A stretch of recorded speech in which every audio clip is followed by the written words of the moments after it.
देखिए, राष्ट्रीय शासन मांग तो बहुत लोग कर सकते हैं, लेकिन राष्ट्रीय शासन को जारी करने के लिए हमारे देश की जो सरकार, सत्तारूढ़ सरकार जो है, पार्टी और सरकार, वो कोई कदम नहीं उठाएगी, क्योंकि उनका एक ही मकसद है कि ममता जी के साथ बीजेपी पार्टी की ये सांप्रदायिक ध्रुवीकरण की राजनीति हो, चुनाव में दोनों को फायदा मिले।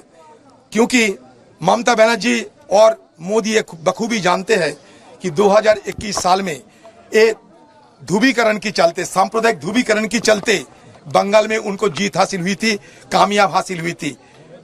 इसलिए कोई बोल सकता है बहुत कुछ, हम भी कह सकते हैं, लेकिन वो लागू करेंगे कौन? हिम्मत है बीजेपी पार्टी की और बीजेपी की सरकार की लागू करने की? हिम्मत नहीं है, क्योंकि नहीं करेगी, क्योंकि ये ध्रुवीकरण दोनों को सूट करते हैं। चुनावी ध्रुवीकरण दोनों पार्टी को सूट करते हैं। बीजेपी और टीएमसी दोनों को ये चुनावी ध्रुवीकरण फायदेमंद महसूस होते हैं, इसलिए कुछ नहीं होगी। आज बंगाल के लिए मैं समझता हूं बहुत ही दुखद घटना है। संदेश खाली जब देखते हैं तो मुझे याद आता है नंदीग्राम, और जो गलतियां लेफ्ट फ्रंट ने की वही गलतियां आज टीएमसी कर रही है। उस समय मैं मौजूद था टीएमसी में, और जो नंदीग्राम में हुआ था नरसंहार, आज वही घटना हो रही है संदेश खाली में, जिसको कहते हैं कि इतिहास अपने आप को दोहराता है। तो आज मेरा वक्तव्य आप सुन लीजिए। थोड़ा अनुभव मुझे है पॉलिटिक्स में। मैंने जो नंदीग्राम में देखा कि लेफ्ट फ्रंट के लोग खुद बाहर निकल आए थे, और वो आंदोलन लेफ्ट फ्रंट का था, टीएमसी की मदद की थी। आज उल्टा हो रहा है। आज जो साधारण जनता टीएमसी को सपोर्ट भी कर रही थी डर के मारे, उनको डर चला गया और बाहर निकल आए।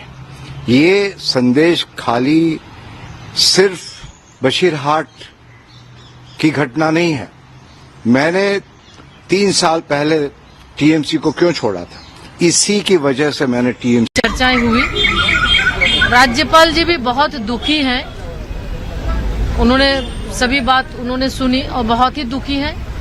लेकिन संदेश खाली आके ऐसे आधे रास्ते से आज हम लोग जा रहे हैं, बीच रास्ते से नहीं लौटेंगे।